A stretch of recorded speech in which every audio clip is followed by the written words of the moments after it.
A questão indígena vem sendo debatida nos últimos dias, principalmente depois da chegada da vacina. Eu estou recebendo com muito carinho a conselheira tutelar Alice Rocha. Fala um pouquinho, Alice, antes da gente entrar para falar do teu conhecimento da comunidade indígena, qual que é a sua formação? Sim, eu sou assistente social, sou pós-graduada em políticas públicas, gênero e raça, sou educadora social também e agora estou conselheira tutelar desde 2016, agora no meu segundo mandato como conselheira tutelar. Bom, a gente vem enfrentando uma série de problemas, principalmente com preconceito. O que é o preconceito para você? É quando se não aceita o que é diferente dentro de um contexto social. Quando eu não me pareço com você, eu acabo sendo diferente para o outro.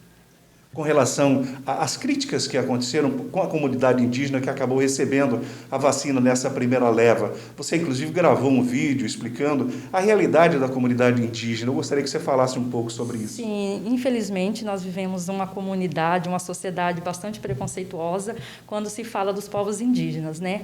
Essa questão de racismo e preconceito com os povos indígenas, ele vem de longa data.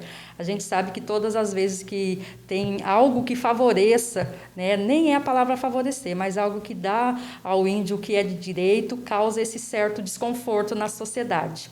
Eu me senti bastante incomodada quando eles foram colocados como a escória da sociedade. Por que eles primeiro, eles não podem, são pessoas que não trabalham, são vagabundos, por que eles vão tomar a vacina? Porque, na verdade, eu considero como uma desculpa do Estado por tudo aquilo que ele não ofertou para a comunidade indígena, e aí agora eles querem sanar um pouco aquilo que não foi dado nas políticas públicas de saúde para os povos indígenas.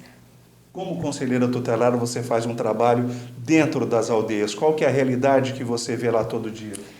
Olha, é bastante difícil ter que falar sobre a realidade, porque é algo tão tenso e intenso que a gente vive lá dentro na atuação enquanto conselheiros tutelares.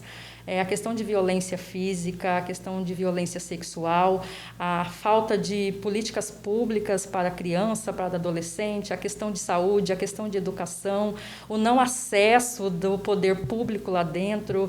Eles estão bastante abandonados pelo poder público, o Estado é bastante omisso. E a gente, na verdade, nós vamos fazendo um trabalho daquela proteção superficial, porque, na verdade, a gente precisa do Estado. O Conselho Tutelar, ele é um órgão que requisita serviço. E quando a gente requisita, a gente precisa de outros órgãos para ser executado. E, infelizmente, a gente tem um Estado bastante omisso com as políticas públicas para a comunidade indígena. Muito se fala da cultura indígena. Que cultura é essa que você, por exemplo, como conselheira tutelar, encontra todo dia? E os povos indígenas, sabemos que aqui nós temos 3 etnias, né? Temos o Guarani, Guarani, Kaiowá e os Terenos, né? E eles vivem uma realidade deles lá de trás, onde eles preservam algumas crenças, onde a gente também precisa respeitar, né? Nós temos lá dentro várias religiões que vieram lá de trás, que eles ainda resgatam. Temos também as danças deles, as bebidas, respeitar o olhar dele para a saúde. Essa questão da vacina mesmo, tem indígenas que acreditam que pode ser curado com medicamento, e a gente tem que respeitar e tem que entender também essas particularidades da comunidade indígena. Violência doméstica nas aldeias. Precisa ser falado, trabalhado e efetivado a política de proteção para as mulheres indígenas. E as crianças?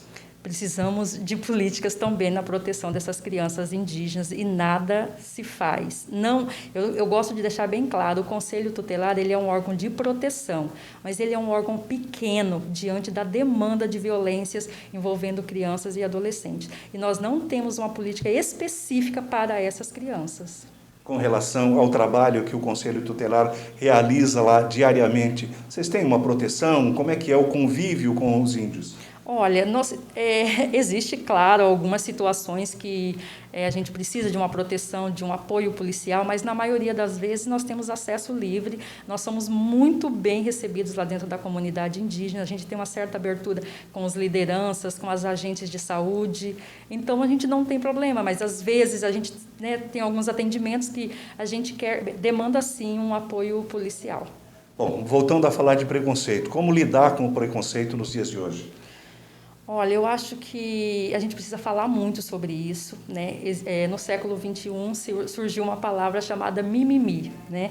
Aquilo que não dói no outro, né? Não é mimimi, mas aquilo que dói em mim, né, é considerado mimimi. Então a gente precisa falar, precisa debater, precisa ter respeito pelas diferenças. Né? Eu acredito que nós estamos caminhando para esse processo. A gente está falando muito sobre racismo nos últimos anos e a gente vai precisar falar muito que, infelizmente, as pessoas ainda não entenderam que o diferente não é feio, só é diferente. Não tem nada a ver com a democracia. Nada a ver com a democracia. A gente precisa respeitar. Né? Respeito, é dignidade, é respeito pelo outro, é saber olhar o outro, entender que a vida dele é de uma forma, que a minha é de outra, mas a dele não está errada porque a minha é diferente.